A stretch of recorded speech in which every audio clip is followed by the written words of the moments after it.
ijoollee rakkatanii warra rakkisaa wal dhiibaa biyya kanatti akka godhan wal gochuutu irra gaariidha malee akki amma itti jiru akka amma isin itti jirtan kuni egereen keessanis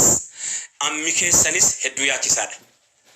Maaliif yoo jettanii dhagaama miti sagaleen tokko tokko ayyee sagalee xiqqaate raare hin beeku dhagaama natti fakkaata. Aywa akki inni dhagaama ulfaadhu galatoomaa ulfaadhaa ijoollee koo galatoomaa ulfaadhaa. Wanni na dhibe kun isin dhibuun dhabu. Wanni isin dhibe akkatti na dhibuu dhiisuun qabu. Wanni na dhibes akkatti isin dhibuu dhiisuun qabu. Wanni na dhibes akkatti wanni isin dhibes akkatti na dhibuu dhiisuun qabu. Jara keenya mee biyyan isin keessaa deemaa jirtan yeroo ammaa kana ambi karaa itti galee keessatti mana ijaarratu barbaadaa jira. Maal yoo wal qoonnee inni kaan silaa yoo deemnu malee moo jedhee wal qoodii namni inni kaayyoo nuu hafee jechuudha. Moodeeliin baqaaf ta'e moodeelii hamaa ta'uu hin dhabu. Kan namni irratti ilaallatee shawwadamaa jiru, kan namni irratti ilaallatee miidhamaa jiru kuni gara fuulduraattis nu miidhuuf deemaa jira haala kanaan. Haalli baqattummaa ammas kun uummanni karaa jira. Yoo mana hidhaatii ba'e asii manatti hin galu Dirreedawaadhaan gad deebi'a bahariidhaan. Yoo maaliif haala siyaasaa qofa baasaa jira isinitti hin fakkaatin. Lakkibbo akkuma jiruttu siyaasaan baasaa qofaa miti warri siyaasaan baasu beekamaadha jirri. Gariin immoo jireenya fooyyeffachuu jireenya akka waan yoo utuu dhaqee hamma nyaataa jiru dachaa nyaatu wayii itti fakkaattee hamma ciisaa jirurraa ciisicha dachaa meeqa itti fakkaattee warri moodeelii amma dura dhaqee afaan faranjii nutti haasofnaan dagaagina bal'ina seenee biyyitti dhaqamaa jiru kun immoo biyya bilisummaadhaa dhuguma akkuma himamuu jechuu otoo hin qoratin haala amma itti deemamaa jiru kanaani taateen har'a Masrii keessatti taate qofitti utuu hin ta'inii gara fuulduraattis waan baay'ee ta'uudhaaf deemaa jirra fakkaata ijoollee. Waan baay'ee ta'uudhaaf deemaa jirra haala ammatti jirru kanatti sodaachisaadha. Barataan jirru maaliif jennaan namni biyyatti hafe akka waan jiraataan jirre akka waan agartanii jireenya jiraataan jirre wayii fakkaate akka waan himamaa jiru natti fakkaata. Rakkoon inni amma dhalatee jiru kun rakkoo amma dhalatee miti hinaasaa jirra malee. Nama meeqaatama kan amma yeroo ammaa kana keessa Somaaliilaandii keessatti akka jirutti jiru. Akkatti haasa'amu rakkoo, haasa'uu rakkoo, dhiisuu rakkoo. Ijoollee wal dhiibbatanii mootummaa amma jiru kanaa wajjiniin achitti du'uurra haala amma jiru kanaan dhiibbatanii jiraachuutu irra gaariidha. Dhufanii isinii galtee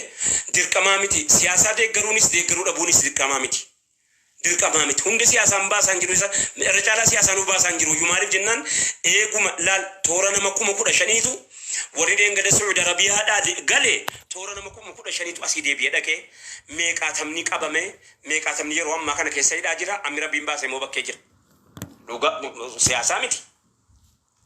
Hammi siyaasaan baasuun beekama bara. Amma rakkinuma furmaata rakkina yerootiif jecha maal yoo akaayii nyaanne biyya keessa nagaadhaan jiraanne. Kaleessa hangaarraatti wanni nuti hin ta'in hin jiru. Wanni godaantummaan nun godhin hin jiru. Jibuutiin illee nu ergattee bara dhufaa dabraa keessa eega gartee godaantummaan karaan nu ba'e eega gaafa ummanni warri as keessatti afaan Oromoo haasa'uu dhorkamee biyyarraa ba'ee Moqaadishootti dhaqee furmaata ummata kanaa barbaaduudhaaf dhaqee sagalee reediyoo banee tattaafatanii achi as deebi'uudhaaf eega sanaa asi keenyammoo warri zabana dhiyeenyaa 1978 booddee warri ba'aa jiru sadoo biyya faranjii gowwaan boollatti baqatee itti owwinaan mana se'ee jetti Oromoon. Gowwaan boollatti baqatee itti owwinaan mana se'ee. Nama meeqaatama yeroo ammaa kana keessa waan Liibiyaa keessa jiru. Waan Liibiyaa keessa jiru. Dhaqaadha inni hinumaayyuu biyya Yaman keessatti Huusiin farankaadhaan kireeffattee ijoollee keenya lolchiifatte faamaa jettan isin. Warri keessa jirtan beektu warri dhageessaniitu ijoollee qaxaramtee fa'aa akka waan rasaasa keessaa baatee galte jechuun itti himame. Wallahi maalibboo amma wanni kana nu yaachisuu qabu yeroo ammaa kana keessa keessumattu biyya isin roorroodhaa yookaanis immoo nu darbaan jiru jettanii keessaa baqattan itti galuudhaaf warri kaabaa waan jirri hojjetaa jiru hin dhageessan. Meeqaatama yeroo ammaa kana keessa to'annoo meeqaatama mootummaa naannoo Oromiyaatiini poolisoota naannoo Oromiyaatiini tika karaa meeqaatiin iyyee naanniga akka waan jirkaa galaanaa gad nutti yaa'aa jiru achitti qabamee dhaabatee jira. Biyya sinirraa dheessitanu kana biyya sinirraa baqattanu kana achi dhaytus yoo fooqii ijaartes bakka nama tokkittii bulta yoo hamma feete barataa oltes akka nama tokko qofitti jiraatta kana caaladee jiraatamuun hin danda'u. Egereen keenya akkam ta'uudhaa deema. Waggaa meeqa inni kaan asirraa dhaqee Keeniyaa ture, Keeniyaa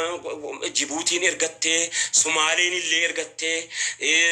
akka barbaadde gootee, meeqaatama irraa saamtee, dubartii keenya kabajaarraa fuutee, namni meeqa Ummaanii fi maaligaa Beeyruutii fi Suudiidhaa fi biyyootii Arabaa keessatti inni kaan fooqiidhaa darbatamtee obboleettiin dhiiraa akkuma siif haadhaa kan sila haadha taatu akkuma siif obboleettii kan sila obboleettii namaa taatee jiraattu meeqaatama itti dhabne jara keenya utuu lakkaa'ameetu galmee qabaanne sila maaluma jedhee haasa'a laata seenaa waa'ee keenya maaluma haasa'a laata isiniin dhibnee dubbiin kun. Kamni narakina godaansa sibajjee tutu kamataasa gari waan argina gaibaa keessa yaa uummata keenya warri na dhageessan mee gurrarna kenna jaarsa dargaggeessa waan hankaasu fedhe rakkina godaansa akkamleen dulloome ta'uu dargaggeessa rabbi mootiin rageessa waleettenu kaboo kadhanne yaa rabbi gargaarsa kee kadhanne amma sitti fufne achi sargaan fannaa yaada deddeebifne wal hubachiifannaa akka taane gariyaa wal yaadachiifannaa wanni goota namuuf sababni rakkinaa maddisaa tokkumaa turi sammas taanaan akka taane barree falasaa barbaannaa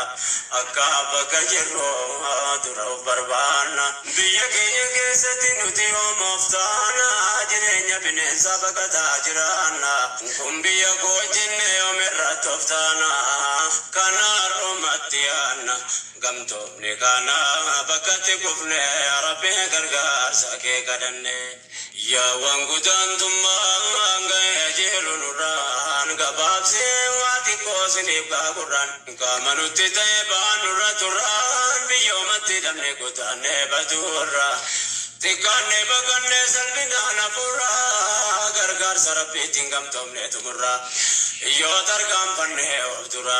milkoofna rabbiin keenyatti erganne yaa rabbii gargaarsa kee kadhanne waa'ee keenya irratti numa wal gaafataa yoo nutuuf daganne yoo nu wal baqanne maaltu nu yaadata akka yoomi xiqqaa guddaan nu tuffataa duudii tajii keenya mee yoom nu baadhata biyyaan baa jiraannaa ofitti qaanfataa koolu galtummaadhaan teenya mirgaabbita alamum dhageessaa numatu mul'ata dhiiraatu bira keenya addunyaatti ergata keessi keenya dhukkubsataa dhadhibeen kun ammas dawaan arganne yaa rabbi gargaarsa kee kadhanne naafu badhu dubbii dhiiraa dubartii jireenyi biyyaan baame aga yoomitti biyyi kun yoomuma sin waamti yoomitti yeroon taa'ee yaadu na dhibbi dubbittiin hundinuma keenya godaantonni marti kan garii argee garii isa ga'ettee qaama malee yaanni keessan biyya jirti abdiin irra keessan marti garii argine garii odeeffanne rabbi gargaarsa kee kadhanne yaa uummata keenya kanneen na dhageessan kanneen addunyaarra facaatanii teessan qaama malee yaanni keessan biyya keessan gadee fuun yaafataa teessan amma gayyoomitti kan biyyaan baateessan kan taa'ee yaadutti tokko yaanni keessan qaamaan achi jirtan yaadaan biyya keessa gaaf tokko ni galaa jetti qalbiin keessan abdii kanaan irra keessan namoota baay'ee dagaggaafanne yaa rabbi gargaarsa kee kadhanne.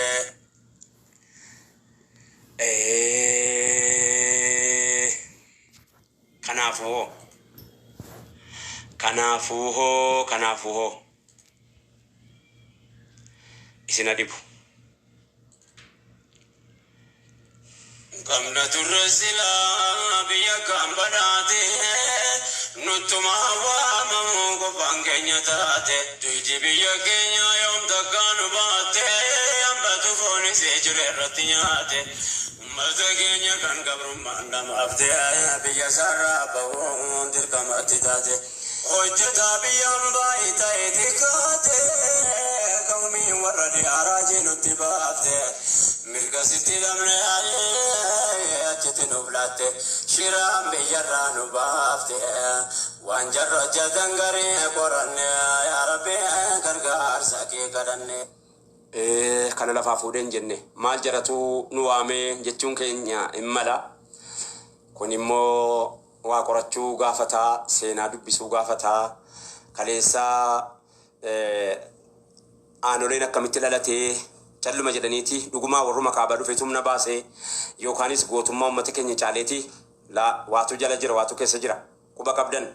bara 16 diidama booddee waan biyyattii kana keessatti argame beeytani bara 16 diidama booddee takka harkii laga gamaa harka biyya kana keessaa harka dhabdeen beeytu kophaan gootomne hooma jiru jira ijoollee koo egaa irra caalaan kennama keenyaa quba qabaata kanaafi nagaa asitti kani akkanu hin arganne godhu nama biraa faasee namni keenya yookaan waan biyya keessaa qofa se'a lakki waatu keessa jira bar waan garii himuudhaaf waan garii himuun taanetu jira waan hundani manu kanumaaf malee waajiru jira jedhee utuu hin himin du'ee jedhan namichi akkana rabbi keenya sibbeka waan nurakanne ibdee keenya gamtaa dhuunfaa sitti manne namni sitira kate waami dame namne walitti nu qabbe ilahi asikadanne allahu ya maulana tuki jagindin kamne sitti bakanne ya rabbi gargaar sake kadanne jabate dhibba namate mormutti nafne ya rabbi gargaar sake kadanne bukurri gozan sagabrumma waan ta'eef yarritti taabe addunyaarraa ga'e of miti yaadunu ekkate taabuu namnifne didee har'a ga'e dhiiga gootamee baate ilmaan biyyatti nambifne yaa rabbi gargaarsa kee kadhanne adada mormannuun dhiibbaan nu tammaate ragaan dubbii kanaa yoo sinii bitaate anuleef jalan goona utuu afaan qabaate maal fa'aa nutti malaata waan gubbaatti taate lafi abbootii keenya kan bineensi nyaate achiin booda godaanse dhuunfaa keenya taate of ta'uun nurraa fagaate miidhama abbootii keenya laalanne yaa rabbi gargaarsa kee kadhanne biyya ofii keessatti abboomu sarbamaa bigargaarame bana qabaafama durollaatti quba qabdu miti kana baasuun koo gaafa ummanni Somaaliirraa buqqa'u yeroo bara akka biyya lakkoofsa biyya kanaatti bara 2010 bara 2001 akka biyya kanaatti akka faranjiitti bara 2016 kana yoo tole sammaate seera biyyamba waan jedhe seera tan jechuudha marhaaba keessaan waa baasuu gooftaan humna jabaa ta'ee jiraachuu namuu fedhii qaba roobisi bayyee namuu biyya qaba amriin duniyaatiin rabbi tarkaa qaba isa tolqabee qaqqaba keessaan waa baafatoo kadhanne rabbi gargaarsa kee kadhanne oda godaantummaatiin fagadoo dhufe yoo keessootti haalaan nama jabsa qalbee ilmaan nama keenya nutis yaa rabbi nangaa baabsan nunu waa'een biyya qarbe yaadiraa dubartii guduun baadhu dhubbe achitti wal geesse wanni taate aybee jireenya beeylataa dangaa dabre zambiin himuutti ulfaata ajab sabrii rabbe jireenya ummata garbee baay'een isaa keessaa waan hin himamne yaa rabbi gargaar سكي قلني أبا